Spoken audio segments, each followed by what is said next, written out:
What if I told you that one of the most humiliating moments in Prince Harry's post-royal life didn't happen on a stage, didn't happen in an interview, and didn't happen under the glare of paparazzi cameras, but unfolded quietly behind the glow of a laptop screen, in the form of a single email that Ben Affleck allegedly read, squinted at, and immediately trashed? What if the moment Harry believed would finally reconnect him to Hollywood's inner circle turned out to be the embarrassing turning point that insiders are still whispering about? And what if this entire fiasco, from the email itself to the reaction it triggered across Los Angeles, revealed more about Harry's place in Hollywood than any documentary or magazine cover ever could? Before we continue, please hit the like button, subscribe to the channel, and turn on the notification bell for updates. Imagine this. It's midweek in Los Angeles. The air is buzzing with anticipation for the F1 Grand Prix of Las Vegas, a spectacle so huge it almost feels like a temporary alternate universe. Supermodels flying in, tech billionaires reserving entire penthouse floors, musicians, moguls, and movie stars planning their entrances like they're walking into the Met Gala with engines roaring behind them. It's one of those rare events where fame doesn't guarantee access. You need presence, influence, A-level significance. And right in the middle of that electric storm, Prince Harry sits behind his laptop, fingers hovering above the keyboard, crafting the message he hopes will position him right back in the center of the Hollywood constellation. An invitation to hang out, to attend the race together, to be photographed in the same frame, to look, even temporarily, like he belongs. But before we get to that moment, let me ask you something. Have you ever felt the sting of reaching out to someone you admired, only to realize later you should have reconsidered every word you typed? Have you ever hit send, thinking you were building a bridge, only to discover the other side wasn't just unwilling? They'd practically set up a traffic stop to keep you out? Because that's the emotional blueprint of what happens here. And you're about to see exactly why. Now, if you're wondering why Ben Affleck of all people becomes the centerpiece of this story, the answer is simple. Ben is Hollywood royalty in his own right, but not the kind Harry is used to. This is a man who avoids unnecessary drama, the kind who prefers coffee runs and directing schedules to celebrity theatrics. He's a guy who has survived tabloid wars that would have broken lesser stars, a man who learned long ago to sniff out trouble before it becomes a headline. His instincts are sharp, his boundaries are firm, his tolerance for anything that smells like a PR disaster, almost non-existent. And into that world walks Prince Harry, with an email that somehow manages to be hopeful, presumptuous, and painfully out of touch all at once. But let's not get ahead of ourselves. Because this disastrous ask, doesn't just matter because Harry got a no. It matters because of why it was a no. It matters because of the subtext, the Hollywood whispers, the private conversations between publicists, the way A-listers quietly recalibrated their distance from Harry after reading what Ben had allegedly said. It matters because F1 Las Vegas wasn't just another event. It was the kind of gathering where celebrities weren't just attending, they were being measured, ranked, compared. The energy of the weekend wasn't subtle. It was a battlefield of visibility and relevance. And Harry, whether he realized it or not, was walking directly into the harshest spotlight of all. Here's the thing most people don't understand. Harry's social currency in Hollywood has softened. Quietly, gradually, but undeniably. And when social currency softens, the invitations slow down. The enthusiastic connections become awkward pauses. The "you should come" turns into "let's see." The people who once chased a photo now worry it might come with baggage. And so, Harry's email wasn't just a request to join Ben Affleck at a glamorous event. It was an attempt to reposition himself in a world that had started moving on without him. But you're probably wondering, what exactly did Harry say? What wording made Ben Affleck tighten his jaw? What tone made his publicist issue a warning? And what mistake, what small, tragic mistake, did Harry unknowingly include that made people in Hollywood snicker when they first heard about it? Don't worry, all of that is coming. But right now, it's important to understand why this moment became such a defining snapshot of where Harry stands today. Look closely at the timing. The F1 Grand Prix wasn't just any event. It was the most anticipated sports spectacle crossover of the year. Netflix cameras, designer lounges, private after-parties that cost more than some houses. a place where reputations were built in real time, a place where being photographed with the right person could shift your public narrative overnight. So of course Harry saw it as an opportunity, a strategic moment, a chance to be reabsorbed into a world that once welcomed him more energetically than Buckingham Palace ever did. And who better to join than Ben Affleck, someone respected, influential, and deeply connected across Hollywood's most powerful circles. But here's the part Harry didn't anticipate. Hollywood's relationship with him isn't the same anymore. People aren't hostile. They aren't cruel. But they are cautious, wary of being dragged into unpredictable tabloid storms, nervous about unsolicited headlines, uninterested in becoming characters in someone else's drama. And Affleck, a man who has fought tooth and nail for privacy, was the last person who would ever risk attaching himself to a potential media circus, especially one that involved royalty with a complex track record. And yet, Harry didn't see the danger signs. Or maybe he saw them and assumed the charm of his past celebrity status would override them. So he typed. He wrote with optimism. He wrote with nostalgia, perhaps remembering a time when being a prince meant every door opened automatically. But Hollywood doesn't care about titles. Hollywood cares about optics, relevance, and the energy someone brings into a room. And that's where the cracks began to show. But let me ask you, if you were Harry, sitting there with the cursor blinking at you, would you have sent that email? Would you have assumed Ben Affleck would be thrilled? Would you have believed you were doing him a favor, offering him royal company in exchange for a spot in his F1 weekend plans? Or would you have paused and wondered what people truly say behind closed doors? Because that second instinct, the instinct Harry didn't have, is what might have saved him. This story matters because it reveals something bigger than a simple rejection. It shows how drastically Harry's world has changed since stepping back from royal duties. It shows how hard he's working to maintain connection, relevance, and identity. It shows how merciless Hollywood can be when someone misreads the room. And it shows how even the smallest misstep, a poorly timed email, can trigger a cascade of reactions that no publicist can fully contain. Now, here's a twist you probably didn't expect. The email didn't stay private. It circulated, quietly, in screenshots, in forwarded messages, in off-the-record conversations between agents, producers, and event organizers. No major outlet published it, but the right people saw it. The influential people, the ones Harry hoped to impress. And the reactions. Well, you're going to get every detail, but for now, let's just say that the tone was not sympathetic, not supportive, not even neutral. It was something between amusement and annoyance, the worst possible territory for someone trying to rebuild their footing in a ruthless industry. Let's pause for a moment. Picture the scene. Harry refreshing his inbox, thinking maybe Ben will reply any moment. Maybe he's busy on set. Maybe he's talking to Jennifer Lopez. Maybe he's reviewing a script. The hours stretch. The day moves. The anticipation grows. And somewhere across town, Ben Affleck is looking at the email with a weary expression, exhaling sharply, already knowing exactly what he's going to do with it. Do you feel that tension? That slow tightening sense of dread? That's the emotional engine of this entire story. And the best part? This is only the beginning. Because the email is just the match. The firestorm, the reactions, the PR scramble, the behind-the-scenes panic, the unexpected leak, and Meghan Markle's furious response is still ahead. And what came next would change everything, and no one saw it coming. Have you ever witnessed a moment so quietly humiliating that the person experiencing it didn't even realize the magnitude until it was far too late? Because that's exactly where we pick things up.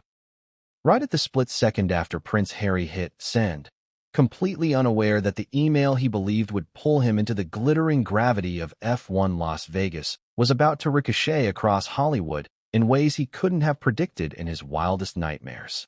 But here's the provocative question that opens this chapter. What happens when someone who once lived in a palace sends an email that reads like a rookie PR gamble, aimed at a man who's weathered decades of industry chaos and has absolutely no patience for becoming the co-star of someone else's headline? That's the stage we're stepping onto.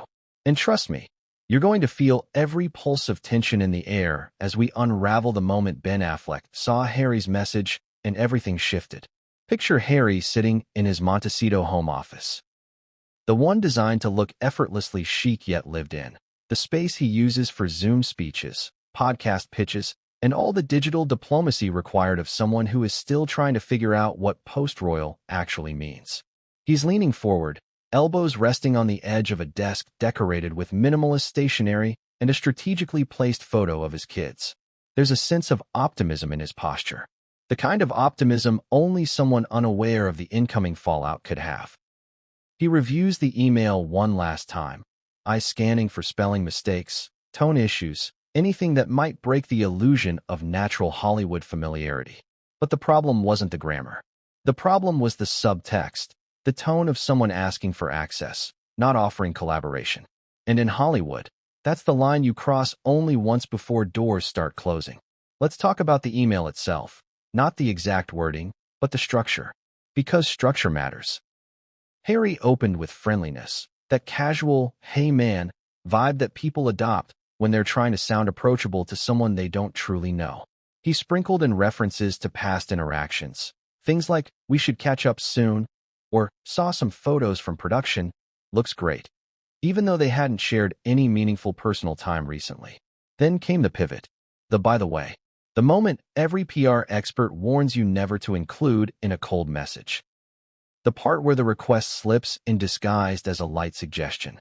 Harry asked if Ben was planning to attend the F1 Grand Prix in Las Vegas and whether he might want company. The tone, according to insiders who saw the message, read like someone assuming inclusion rather than seeking permission. This was the first crack. Think about it. How would you react if someone who barely keeps up with your life suddenly reached out only to hint at tagging along to one of the most exclusive events of the year? Would you smile? Would you feel flattered? Or would you feel the subtle prick of suspicion that maybe this isn't about friendship, but visibility? And that's exactly how Ben allegedly interpreted it. This wasn't a let's catch up and reconnect moment. It was a strategic leap into an arena where every camera, every photo, every narrative matters. And Hollywood veterans like Affleck have spent years learning to protect their image like a fortress. Harry's email was, simply put, a security breach in disguise. But here's where the emotional contradiction kicks in. Harry didn't intend harm. He didn't plan manipulation. He wasn't playing chess. He was playing checkers on a board where everyone else is strategizing like grandmasters. Harry genuinely believed that Ben Affleck, a man known for his camaraderie, openness, and loyalty to friends, would see him as a peer reaching out. That was the emotional miscalculation. Because while Harry still sees himself through a lens of global relevance, Hollywood quietly views him as a high-maintenance variable. And in an industry that avoids unpredictable variables like the plague, that's dangerous territory. Meanwhile, Ben Affleck was having a completely different kind of day. He wasn't planning for F1. He wasn't thinking about Las Vegas.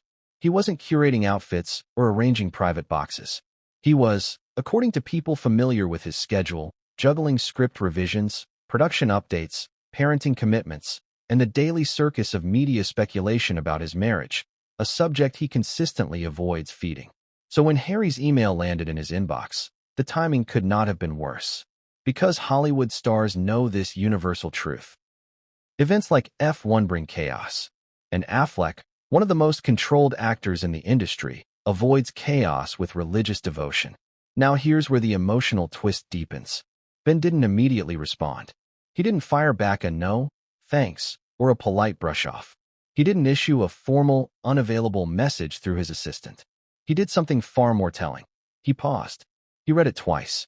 He allegedly said, "You've got to be kidding me," under his breath. And then, with a level of restraint that only comes from years of PR survival, he forwarded the email, not to friends, not to Jennifer Lopez, not to fellow actors, but to his publicist. Why the publicist? Because Ben saw the risk instantly. He recognized the potential avalanche before a single snowflake had fallen. And this is where the story truly becomes interesting. Because forwarding the email wasn't the mistake. It was what happened next that shifted this entire situation from awkward to catastrophic.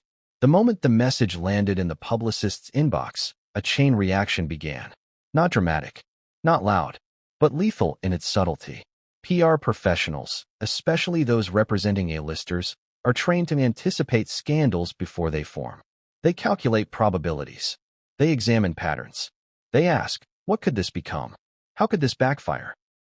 What unintended headline might appear if someone snaps a photo at the wrong moment? And in Harry's case, the risk assessment wasn't favorable. It was alarming. Harry brings paparazzi. Harry brings commentary. Harry brings unpredictable headlines. And when you combine paparazzi, commentary, and unpredictable headlines with the most photographed sporting event in the world, the result is a perfect storm waiting to erupt. Let's pause for a moment and bring you into the physical sensation of this moment. Imagine the energy in that PR office, the silent but intense scroll through Harry's wording, the exchange of glances between assistants, the mental quick step through possible consequences, the calculation of whether Ben's involvement might accidentally turn a fun, private weekend into a spectacle that overshadows the work he's currently promoting. And hovering above all of this is the unspoken worry that Harry's presence might attract Meghan's presence, something event coordinators were whispering nervously about even before the Las Vegas weekend began. Now, let's ask the audience something crucial. If you were Ben's publicist and you saw this email land in your inbox, would your instinct be excitement or damage control? Would you see opportunity or risk? Would you think, this is great publicity? Or would you think, this could turn into a headline that no one has the energy to manage right now? It's easy to say hindsight makes things clearer, but in Hollywood, hindsight is survival. And Ben's publicist knew instantly what needed to happen.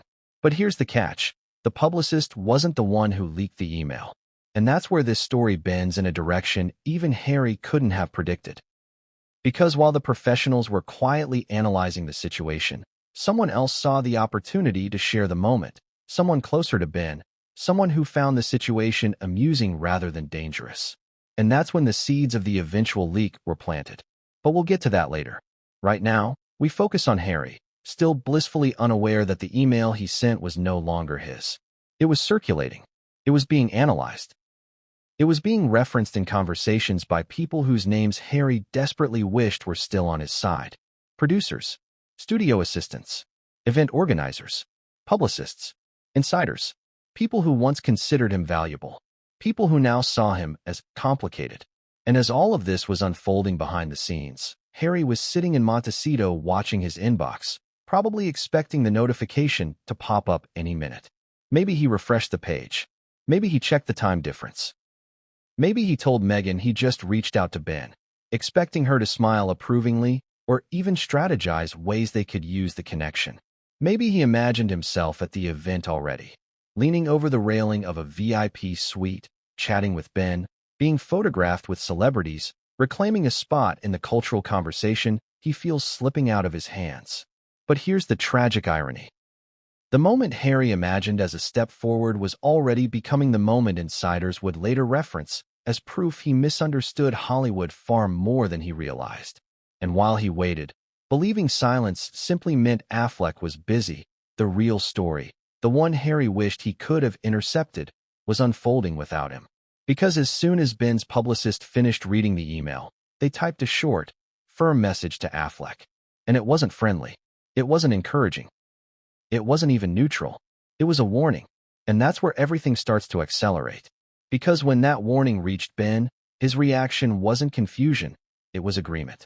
And the decision he made next, well, that decision set this entire saga on a course Harry could never undo.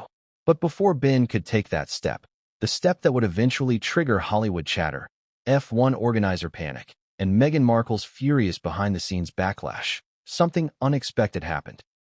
And that something is the moment that will reshape the rest of this story. Because when Ben Affleck read his publicist's warning, he didn't just close the email. He forwarded it again. And that's when the fiasco exploded. Have you ever seen a single action, one tap of the finger, one tiny movement, unleash an avalanche that no one expected? Because that's exactly what happened when Ben Affleck hit forward for the second time. And here's the provocative question opening this chapter. What makes a man like Ben Affleck, notoriously private, famously controlled, and allergic to unnecessary drama, decide to escalate a situation instead of quietly shutting it down? The answer is layered, messy, revealing. And it begins in the exact moment he decided that this email from Prince Harry wasn't just inconvenient. It was a potential spark in a room full of gasoline. Ben didn't forward the email to someone random. He forwarded it to the one person who knows him well enough to read between every single line. A longtime confidant, someone who has survived the roller coaster of Affleck's fame with him for decades. Someone who has seen him through award wins, public meltdowns, the successes, the scandals, the comebacks. Think of the kind of friend who doesn't sugarcoat, doesn't pamper, and doesn't react with polite Hollywood diplomacy. Think of the person who will immediately call out, "Do you see the problem here?" That's who received the message. And that's why the reaction that followed wasn't soft laughter or gentle advice. It was a blunt, unfiltered, "You cannot touch this." Now, pause and feel the tension for a moment. Because in Hollywood, emails don't stay private for long, especially when they contain irony, or annoyance, or celebrity-on-celebrity awkwardness.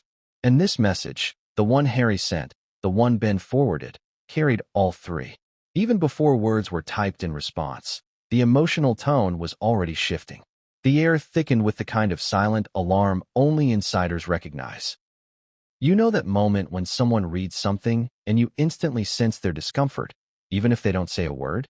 That's what this second forwarding did. It widened the circle. It increased the risk. It turned the situation from a private dilemma into a shared, "What are we supposed to do with this?" And here's the irony that cuts sharper than any tabloid headline. Ben Affleck wasn't angry. Not at first. He wasn't offended. He wasn't insulted. He wasn't rolling his eyes at the idea of spending time with Prince Harry. What he felt was something much more complicated: heaviness, a sense of looming burden.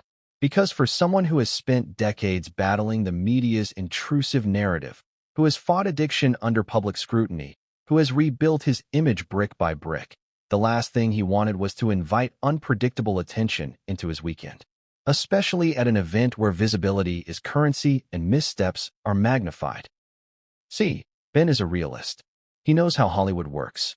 He knows the landscape shifts around people like Harry. He knows when a public figure carries turbulence in their wake. And let's be brutally honest. Harry and Meghan have become tornadoes of attention in a town where actors like Affleck prefer the calm of controlled storms. So the moment that email landed in Ben's inbox, what he really felt was dread. The dread of being pulled into a narrative he didn't author, didn't want to star in, and definitely didn't want to promote. Let's zoom into Ben's mind the exact second he hit forward. Imagine him leaning back in his chair, fingers drumming on the desk, eyebrows tightening in that signature Affleck way. Half irritation, half disbelief. He reads the message again and again, not because it's long, but because it's layered with implications. He sees the informality, the hopeful tone, the suggestion that attending together would be cool and good energy. Maybe even a subtle hint at mutual publicity, which was the worst part. Ben doesn't do performative friendship. He doesn't do opportunistic alignment. He doesn't do the kind of strategic mingling people expect at events like F1. And Harry, whether he realized it or not, was making a request soaked in strategy. But here's the twist that hits the emotional core of this story. Harry genuinely thought he was reaching out as a friend. He thought the connection was warm enough. He thought the invitation was harmless. He did not realize that in Hollywood terms, he was overstepping, not intentionally, not manipulatively, but socially. And the social rules here are unspoken, but ruthless. It's like walking into a room with a dress code you didn't know existed. People won't shove you out, but they'll never forget you didn't belong. Now, let's switch the lens back to Ben. The confidant he forwarded the email to didn't hold back. The reaction was instant, something like, "No, man, don't," or "You cannot do this right now," or "He's radioactive." That last one, radioactive, is the word insiders whisper when they describe celebrities whose presence generates unpredictable headlines, lawsuits, or PR catastrophes. And fair or not, Harry has slipped into that category, even if he doesn't see it, even if he still believes he carries the royal aura he once had. Meanwhile, the confidant didn't just warn Affleck, they explained the fallout.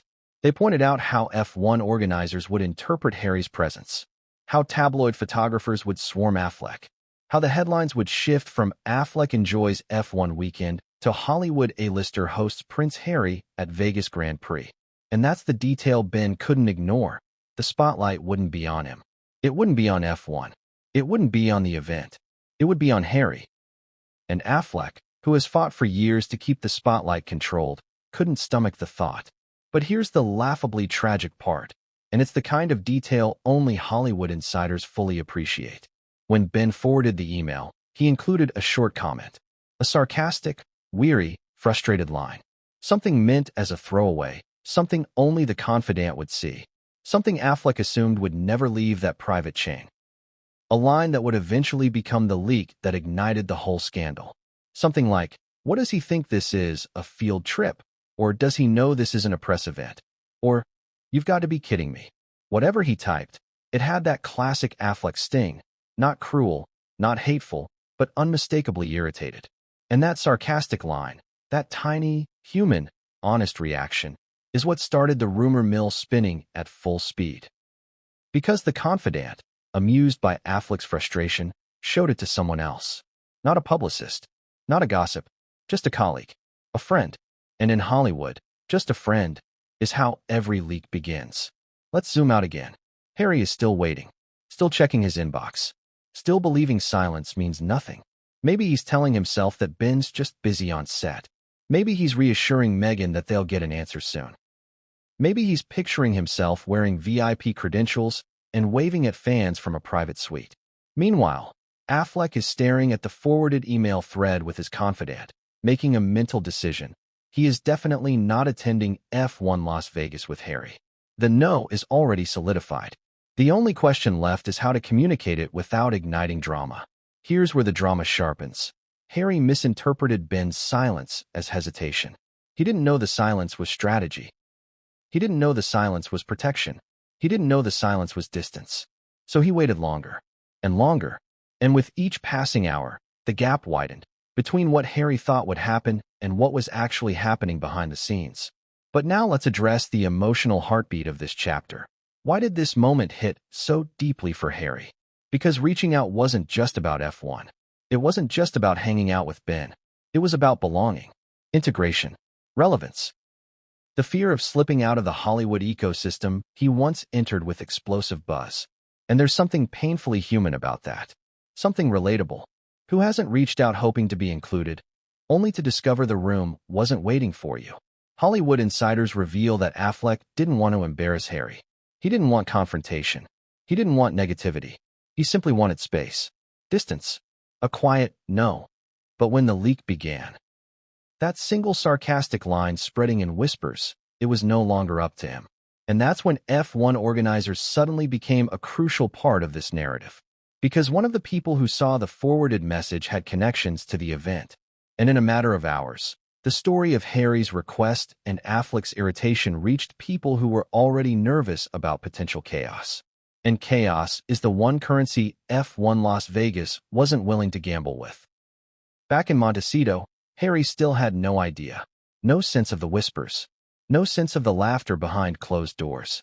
No sense of the ripple effect happening in rooms he didn't even know were connected. And as the silence stretched, the tension grew. Not because Harry sensed trouble, but because trouble was gathering speed like a spinning tire warming up on the track. But here's the real turning point. The moment that shifted this story from private awkwardness to full-blown behind-the-scenes frenzy. The leak reached someone in Ben's own team. And when they realized the sarcastic line was beginning to circulate, they panicked. Not for Harry's sake, for Ben's. Because once a sarcastic comment gets out, it can morph into a narrative. And narratives are dangerous. So the team decided to get ahead of it. They decided to take action. And that action, the one they believed would contain the situation, is what dragged the F1 organizers into the mess. And once the organizers stepped in, everything Harry hoped for, everything Ben hoped to avoid, everything Meghan would later rage about, began unraveling at full speed. But the question you should be asking right now is this. What did the F1 organizers decide to do once they heard Harry wanted to join Ben? And that answer takes us straight into the next chapter, where the stakes get higher. The reactions get sharper, and the quiet no becomes a very loud problem. Here's the question that launches this chapter with the force of a starting grid engine. Why did it take the F1 organizers less than 10 minutes to reach a decision that Prince Harry himself still hasn't fully understood? 10 minutes. That's all it took. 10 quiet, efficient, behind-the-scenes minutes for some of the most powerful event strategists in the world to conclude that Harry joining Ben Affleck at the Las Vegas Grand Prix wasn't just inconvenient. It was unworkable, unwise, and potentially explosive. And the shocking part? This wasn't personal. This wasn't emotional. This wasn't fueled by gossip or celebrity bias. It was cold calculation. Sharp, surgical, pure Hollywood math. Let's walk into that room. Not literally, but mentally. Because this is where the entire saga transforms from an awkward email exchange to a full-blown case study of power dynamics, image strategy, and elite event politics. Imagine a sleek office inside the temporary Vegas command center built just for the Grand Prix. Multiple monitors, security feeds, logistics charts, PR planners working like air traffic controllers. Every celebrity placement mapped like a military operation. And in that environment, the mention of Prince Harry's name drops like a weight. Not heavy enough to break the table, but heavy enough to make everyone at the table look up immediately. Why? Because Harry brings unpredictability. And unpredictability is death at an event where millions of dollars hinge on pristine execution. Here's something people don't normally think about. High-level events don't measure celebrities by fame. They measure them by volatility. A-list actors with clean reputations are considered low-risk assets. Billionaires? Low risk. Athletes? Low risk. Even headline-grabbing musicians, if their chaos is the fun kind, not the legal kind. Low to moderate risk. But certain figures enter the category event planners dread.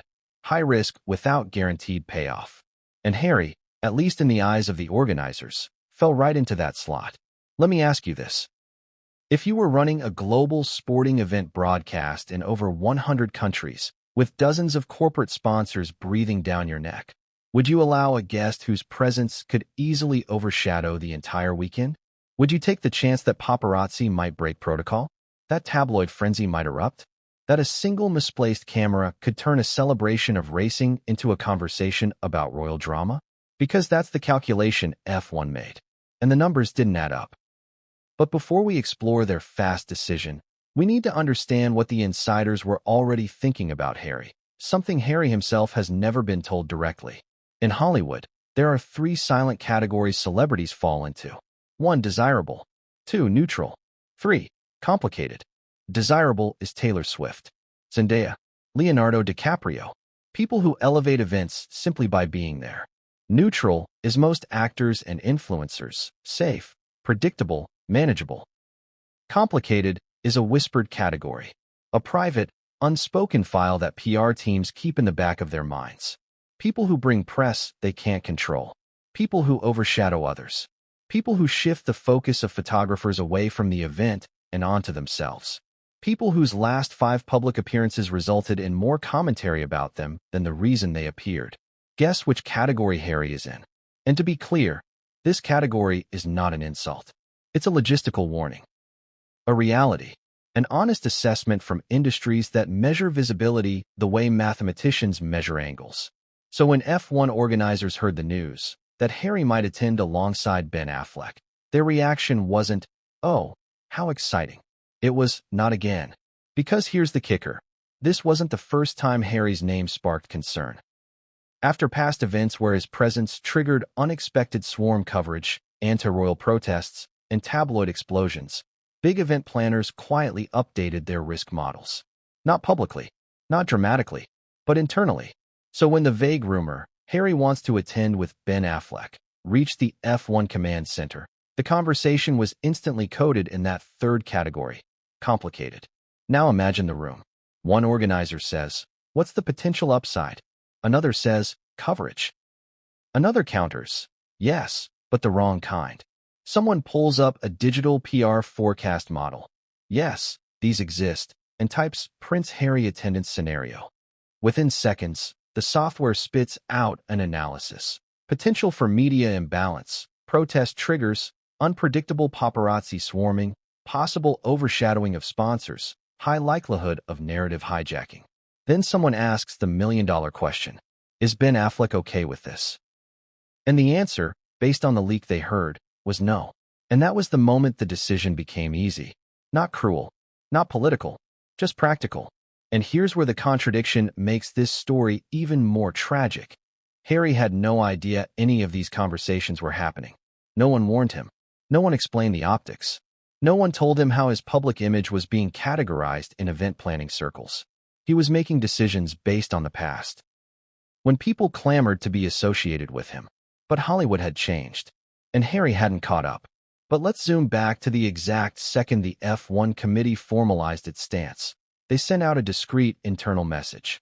Prince Harry should not be added to any VIP guest list unless directly cleared with the core PR board. High-risk variable. One short line. One cold sentence. And yet that sentence would create chaos once it reached Ben's team. Because now the situation wasn't simply Affleck refusing an email. It was an entire corporation quietly agreeing with him. This is where the story shifts from awkward to strategic. Remember how Ben's confidant had told someone else? And that person had told someone connected to F1? Well, the organizers responded to that leak by reaching out to the source. They asked questions. They wanted clarity. And that inquiry looped right back into Affleck's orbit, creating a mess no one was prepared to clean up. Let me ask you something. Have you ever had a private embarrassment suddenly become a group project? That's what happened here. What started as a simple email request had become a triangular web. Harry, Ben, confidant, event team. And once that triangle locked into place, the dynamic changed from ignore Harry's email to we need to make sure this doesn't escalate. But the emotional impact of this situation hits hardest when you consider what Harry was feeling in that exact moment. While F1 organizers were drawing red lines around his name, while PR teams were whispering in panicked conference rooms, while insiders were forwarding Ben's sarcastic comment with amused disbelief, Harry was still waiting, still refreshing his inbox, still thinking, Ben probably just hasn't checked email yet. Still totally unaware, he'd become the main topic of conversation in circles he desperately wanted to impress. Harry believed silence was a delay. But the truth? Silence was the decision. Silence was the answer. Silence was the rejection. Now let's turn back to Ben Affleck, because the fallout wasn't his fault, but it was on his doorstep. His publicist learned that the organizers were spooked. They realized the one thing Affleck had been trying to avoid, attention, was now building around an email he never asked for. And that's when his team moved into crisis mode. Not for Harry, not for the event, but for Ben. Because nothing terrifies a Hollywood veteran more than looking like they are tangled in someone else's controversy. And here comes the sharpest twist. Someone within the event planning system quietly sent a message back up the chain, not directly to Harry, but to someone close to Meghan. Because Meghan Markle learns information faster than wildfire. And the second she heard the words, unworkable and high risk, everything changed. But we're not there yet. Right now, we're still inside the machine. The Hollywood calculation. Let's go deeper. Hollywood operates like a chessboard. Every move has consequences. Every association has implications. And people like Ben Affleck, who have rebuilt reputations, regained credibility, and fought for stability, treat their public image like something sacred. They do not risk it. They do not gamble with it. They do not attach it to anything that might erupt into chaos. And the truth is this. Harry is chaos. Not intentionally, not maliciously, but structurally. His life produces unpredictable commentary. His appearance generates inevitable conflict. His name alone pulls threads that unravel entire media cycles. And Ben didn't want that. F1 didn't want that. Studio heads didn't want that. But Harry still believed people did. That's the heartbreaking contradiction. He was still playing by rules that no longer applied to him. And so the Hollywood calculation was brutally simple. Ben Affleck equals stability. Prince Harry equals instability. F1 equals maximum control. Conclusion, deny the association. And yet, despite all this, there was still one decision left to make. How do they tell Harry? And should they? Because in Hollywood, sometimes the worst truth isn't told. It's implied, or avoided, or hidden behind a polite, unavailable.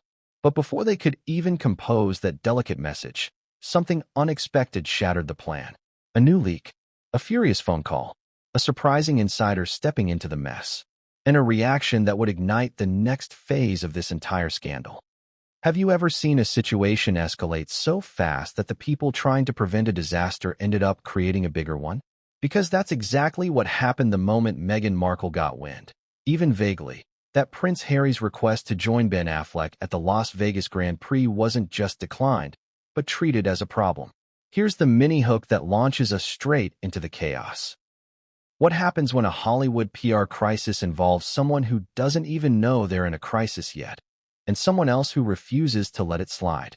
The answer is explosive, and this chapter reveals exactly how the panic began, who panicked first, and why this was the moment the situation spiraled out of control long before Harry even suspected something was wrong. Let's step into Meghan's reaction first, because she is the lightning bolt that changed the weather system of the story. Meghan has a sixth sense for optics, for narratives, for reputational shifts. She can detect the smallest tremor before anyone else even notices the ground moving. So when she received a whisper, not even a full explanation, just a murmur, that F1 organizers were hesitant about Harry's presence, her internal alarm system activated instantly. Meghan has never been passive. She's never been someone who shrinks away when she senses pushback or disrespect. Her instinct is to fix, to challenge, to confront, to reposition. And that instinct is what triggered the next stage of the meltdown. But before Meghan could act, before she could call anyone, text anyone, redirect anyone, before she could put her signature spin on the situation, someone else was already moving at high speed. Ben Affleck's publicist. This is where the story becomes almost cinematic. Imagine a sleek Beverly Hills office, the kind with glass walls, a marble desk, and a bowl of organic snacks no one ever eats. The publicist is reading the latest update. Not only has Harry's email caused concern, but now the Whisper network has kicked in, and Meghan may have heard something. The publicist freezes. Because in Hollywood, there is one truth every crisis handler knows. A situation involving Meghan Markle only stays quiet for about 30 seconds before turning into a three-dimensional fireball. The publicist immediately begins running mental simulations at rapid speed. What happens if Meghan feels insulted? What happens if she suspects Hollywood is excluding them? What happens if she vents to someone influential? What happens if a reporter catches wind of it? What happens if this gets turned into a public narrative about elitism, snubbing, or bias? The scenarios multiply like dominoes tipping forward into an unavoidable collapse. Because if Meghan decides this is a storyline worth fighting, even indirectly, the situation will no longer be about a simple email request. It will become a commentary, a symbol, a conversation piece. And no one, not Ben, not the F1 planners, not the studios, not the sponsorship boards, wanted that. Now, let's zoom into the publicist's mindset, because this is where the panic becomes palpable. The publicist's job isn't just managing Ben's image. It's guarding it like a fortress, and they've spent years building walls around him to protect him from unpredictable associations. They've had to navigate everything from paparazzi ambushes to internet memes to viral videos of him balancing Dunkin' coffees. Enough chaos for one career. So Harry's email wasn't simply a potential inconvenience. It was a cascade of risks disguised as friendliness. And now? Now the risk involved Meghan, the human equivalent of media acceleration. The publicist picked up the phone, not to call Ben, not to call Harry, not to call Meghan, but to call F1. And here's where everything starts to unravel in a way no one intended. The publicist requested clarity. What exactly did you hear? Who told you Harry might attend? What are your concerns? Is this going to become an issue? The call wasn't confrontational, but it was urgent. There was an undercurrent of worry, a need to contain the narrative before it expanded like ink dropped in water. F1's representatives, equally tense, responded with their own evasive caution. They insisted they weren't making official decisions yet. They claimed they were simply monitoring the situation. But those words, monitoring the situation, made the publicist's heart drop. Because that phrase is PR code. It means, we're concerned, we're watching, and we may take action. This is the moment panic shifted into overdrive. Because now the publicist wasn't just protecting Ben from unexpected association. They were protecting him from a potential storyline. Meanwhile, Meghan was receiving more details from her source. And let's be clear, Meghan's sources are not amateurs. Meghan's network is extensive, sharp, fast, and emotionally invested in her well-being. So as soon as she got word that Harry's request had sparked hesitation, her reaction wasn't confusion. It was indignation. Why hesitation? Why scrutiny? Why was Harry being categorized as high risk? Why was Ben's team involved? The instinctive reaction, that sense of territorial protection, began rising like heat. Meghan immediately began constructing the narrative in her mind. She could already see how this would look from her perspective. Harry extending a friendly gesture, only to be quietly dismissed behind closed doors. She could picture the injustice, the disrespect, the unspoken message, "You're not wanted." Meghan has always been hypersensitive to subtext, and in her world, subtext is everything. But the real twist is that Meghan didn't escalate things publicly. Not yet. Instead, she made the first private move, contacting someone who could explain what was truly happening. And that someone, a Hollywood insider who liked her, respected her, and tried desperately to remain neutral, attempted to soften the blow. But some blows can't be softened. "Meghan," the insider told her gently, "there's a concern about optics." That was enough. One sentence, 5 words, and Meghan immediately understood the entire situation. Optics. The very thing she has fought against since stepping into the royal family. The very thing she hates being judged by. The very thing Harry has tried, and failed, to outrun. And now here it was again. Optics. She exhaled sharply. That slow, measured exhale that signals frustration simmering into something more powerful. Something closer to determination. If Meghan had acted impulsively, this story might have taken a different turn. But she didn't lash out. She didn't rant. She didn't complain. She pivoted. She strategized. She did what she always does. She tried to regain control of the narrative. But while Meghan was calculating her next step, something else was happening that neither she nor Harry knew about. Ben Affleck's publicist, panicked, defensive, overstressed, began contacting other members of Ben's team. Suddenly, there were group texts, email chains, Slack messages, whispered conversations. People asking, what if this gets out? What if Harry thinks Ben told the event to block him? What if the sarcastic comment leaks? And then comes the signature Hollywood irony. The more people they tried to reassure, the more people became aware of the situation. The publicist's attempt to contain the fire ended up lighting 3 more. Let me ask you this. Have you ever watched someone try so hard to hide a mistake that they accidentally make the mistake louder? That's the emotional center of this chapter. It's almost tragic. Because while the publicist believed they were preventing a PR disaster, they were inadvertently feeding one. Somewhere across town, Harry's email, the one he sent with optimism, even excitement, was becoming a quiet legend. Did you hear about the email? Did you hear Affleck's reaction? Did you hear Meghan found out? Did you hear F1 is spooked? And here's where the twist hits like a shockwave. One member of Ben's team, someone who thought the situation was merely funny, not dangerous, made a casual comment in a private group chat. Something along the lines of, "Imagine Harry showing up thinking he's Affleck's +1. It was meant as a joke. It did not stay a joke." Within hours, that comment reached someone directly connected to Meghan. And that single offhand quip, was the moment Meghan stopped trying to understand and began to respond. Because if there is one thing Meghan Markle cannot stand, it's the idea of Harry being mocked. But here's the catastrophe no one saw coming. Meghan wasn't the only one preparing a response. F1 had decided to take action too. Their decision? A quiet, informal, but unmistakable gesture that would send this entire saga tumbling into its next phase.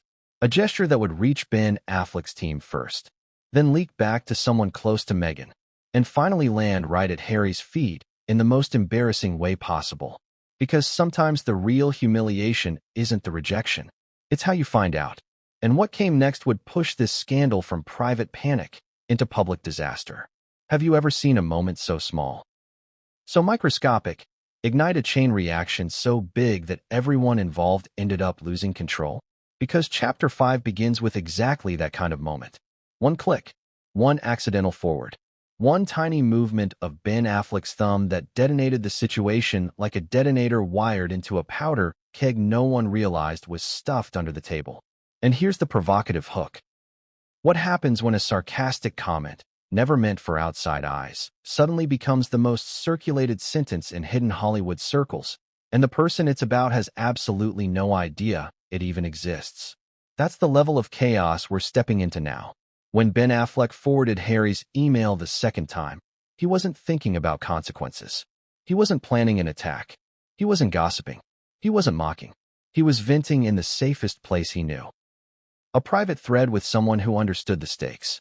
A friend who could say, "Yeah, man, this isn't a good idea." A friend who could help him figure out the softest way to decline without creating drama. The forward wasn't cruel. It wasn't malicious. It was protective of his privacy, his image, his weekend, his peace. But the issue with forwarding messages, especially in Hollywood, is that private rarely stays private. Because messages get screenshotted, comments get copied, reactions get shared, and what starts as a quiet exchange becomes a whisper, then a ripple, then a storyline. Let's zoom into that moment. Ben hits forward. He types a single sentence into the message. A short one. Sharp. Dry. Something like, "What does he expect me to do with this?" Or, "Does he think I'm a tour guide?" Or, "This is the last thing I need at F1." Insiders haven't agreed on the exact wording, but they agree on the tone. Weary frustration laced with disbelief. Classic Affleck. The kind of humor you express when you're overwhelmed and someone hands you a problem shaped like a grenade. Ben sends it. He puts the phone down. He assumes the situation is contained. He has no idea that this comment, this one line, is about to become the private punchline of the weekend. Because the person he forwarded it to didn't betray him. Not intentionally. Not carelessly. They simply made a mistake nearly everyone makes in texts. They showed it to someone else. A trusted friend. Another insider. Someone who also understood the world of PR disasters and A-list optics. They didn't screenshot it. Not yet. They simply held up their phone and said, "Look what Ben just got from Prince Harry." But here's how these things snowball. The friend reacted, maybe with a laugh, maybe with raised brows, maybe with a sigh, and then that friend mentioned it to someone else. And that someone else had a friend connected to the F1 media team. And that friend had a direct line to a communications consultant. And the consultant had already been monitoring chatter about potential disruptions to the Las Vegas event. It only took 5 whispers for the comment to travel from Affleck's living room to F1 headquarters. Let that sink in. 5 whispers. This is how Hollywood collapses internally. Not with explosions, but with murmurs. Now imagine the F1 communications office receiving the offhand remark. Not the whole thread, not the whole context, just the comment itself. Suddenly, it wasn't just that Prince Harry had requested to join Ben. It was that Ben Affleck might be irritated, that he might be uncomfortable, that there was tension. And tension is the one thing event organizers hate more than paparazzi. So what did they do? Did they call Ben? Did they contact Harry? Did they loop in Meghan? No. They reacted exactly how powerful event handlers react when they sense trouble. They made a preemptive decision. A quiet, unofficial, internal one. They created a note in their private system. Do not pair Harry with Affleck. Highly inadvisable. It sounds simple, but that one note, that one invisible decision, changed everything. Now, here is where the publicist panic collided with F1 caution, like 2 cars merging into the same lane too fast. Ben's team received a message from an F1 contact who wanted to give them a heads up. The contact didn't want to embarrass Ben. They didn't want to overstep. They simply wanted to let his publicist know, "We're hearing Harry might attend with you. If that happens, there could be press issues." The publicist froze. They weren't prepared for this. They thought they were containing the problem, not amplifying it. So what did they do? They panicked even harder. More calls, more messages, more internal threads. More people being brought into a conversation that should have involved only 2. Every step they took to protect Affleck widened the blast radius. And while all this was happening, Harry was still waiting, still believing Ben might respond, still refreshing, still hopeful, still imagining F1 glamour, still unaware that his request had gone from private email to internal PR discussion to organizational decision to whispered mockery. And this is the painful part, the deeply human part. Harry wasn't being malicious. He wasn't scheming. He wasn't trying to use anyone. He just wanted to fit into a world he thought welcomed him. He didn't know it had moved on. But if you think this situation has hit peak disaster, trust me, we're only halfway through the explosion. Because one of Ben's team members, overwhelmed by the spreading chatter, worried about Affleck's reputation, and terrified that Harry might suddenly appear at the event uninvited, decided to take a drastic step. They reached out to someone close to Harry. Not Meghan, not Harry, but an assistant, a liaison, a middle-tier intermediary whose job is to handle logistical matters quietly. And the message they sent was simple. Harry should know that attending with Ben wouldn't be advisable right now. That was the diplomatic version. But here's the tragedy. Messages like this never stay in their diplomatic form. The assistant interpreted it as something harsher. Ben doesn't want Harry there. They didn't say that, but that's what the assistant heard. And the assistant, uncomfortable, shocked, and unsure how to handle it, forwarded the gist of that message to someone else. And that someone else was Meghan Markle. Read that again. Someone else, not Ben, not the publicist, delivered a distorted version of the message directly into Meghan's hands. And Meghan, already simmering, already aware of the hesitation, already piecing together the optics, finally snapped into full protective mode. Because now it wasn't about event dynamics. It wasn't about PR risk. It wasn't about paparazzi. It was about her husband being rejected, her husband being dismissed, her husband being treated like a political inconvenience. And that is the one thing Meghan Markle will never tolerate. But before Meghan could act, before she could call, confront, redirect, or retaliate, something else happened. Something catastrophic. Something no one anticipated. The sarcastic line Ben had written, the one that had been whispered, referenced, hinted at, finally appeared not as a whisper, but as a screenshot. That's right, a screenshot. Someone, somewhere in that chain of whispers, had decided to save the message. Not to leak it publicly, but to show it privately. And that screenshot landed in the hands of someone directly connected to the F1 organizers. This was the moment everything officially spiraled beyond control. Because now the organizers thought Affleck was annoyed. Ben's publicist thought rumors were spreading too far. Meghan thought Harry was being mocked. Harry thought silence meant nothing. And no one realized the real disaster was about to begin. Because when screenshots start circulating behind the scenes, there is no containing them. And the next person who would see that screenshot would react, explosively. Not Meghan, not Harry, but someone in the F1 VIP operations team. And their reaction would shift the scandal into its next phase. A phase Harry never saw coming. A phase that would reach him, finally, in the most humiliating way possible. Because sometimes the worst news isn't what they say. It's how you find out. And in Harry's case, the way he found out would cut deeper than any headline ever could. Here's the mini hook that launches this chapter. What happens when the most powerful event organizers in the world find themselves staring at a celebrity screenshot that was never meant for them, and suddenly realize Ben Affleck isn't the only one who doesn't want Prince Harry at the Las Vegas Grand Prix?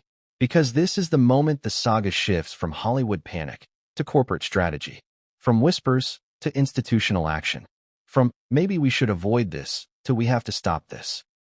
And the quiet ruthlessness of that shift is what makes this chapter the turning point of the entire scandal. Let's step directly into the F1 VIP operations office, a temporary fortress built inside one of the most luxurious towers on the Las Vegas Strip. High ceilings, security staff at every entrance, LED screens tracking driver schedules, celebrity arrivals, sponsor placements, and crowd density forecasts. Everything here is precision, calculation, order. This isn't a festival. It isn't a party. It's a billion-dollar sporting ecosystem designed to run with the smoothness of a Swiss watch. Now imagine being inside that office when someone, a mid-level executive with just enough authority to be dangerous, opens a message from a colleague. And inside that message is Ben Affleck's sarcastic line. Not the whole email thread. Not the context. Just the line. And sarcasm without context becomes something else entirely. That executive freezes. Not because they care about Harry personally, not because they're afraid of offending royalty, but because, and this is what most people don't understand, events like F1 live and die by celebrity satisfaction. If Ben Affleck is irritated, or worse, embarrassed, by something happening around the event, that irritation can snowball into a PR disaster for the organizers. Sponsors get angry. Headlines turn sour. Fans latch onto negativity. And in a post-Netflix era, where F1 is more entertainment than sport, reputational damage is expensive. So the executive calls a supervisor. The supervisor calls a director. The director calls the crisis coordinator. And within minutes, a small room fills with people who weren't planning to discuss Prince Harry today, but suddenly find themselves holding a screenshot that makes him look like an incoming liability. They gather around a conference table. The director, calm but focused, asks the first question. Do we know if Harry is actually coming with Affleck? Someone responds, we heard it's a request. Not confirmed. Another voice, does Ben want him here? And someone else, reading the sarcastic line again under the table, replies quietly, it doesn't look like it. Those 6 words are what pushed the entire situation into action. Because the second F1 organizers believe Ben Affleck didn't want Harry attached to his name at the event, they started treating Harry like a problem, not a guest. But here's the irony. Ben Affleck never said he didn't want Harry there. He was simply overwhelmed, annoyed, trying to avoid chaos.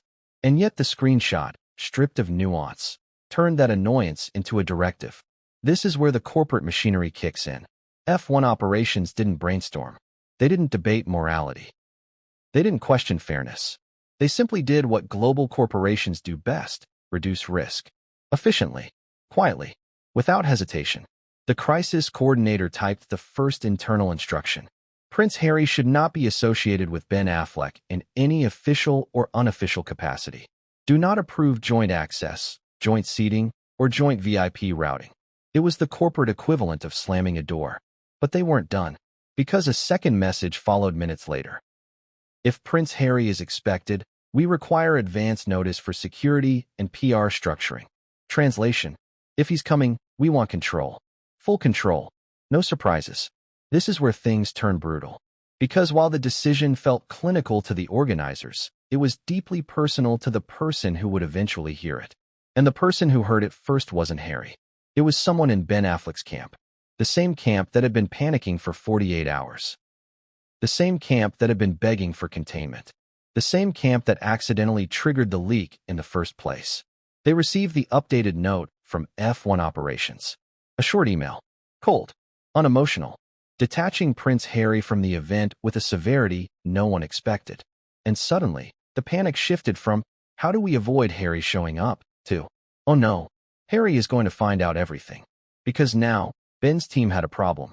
If F1 has officially rejected the pairing, someone eventually has to tell Harry. Someone has to break the news. Someone has to explain that the request Ben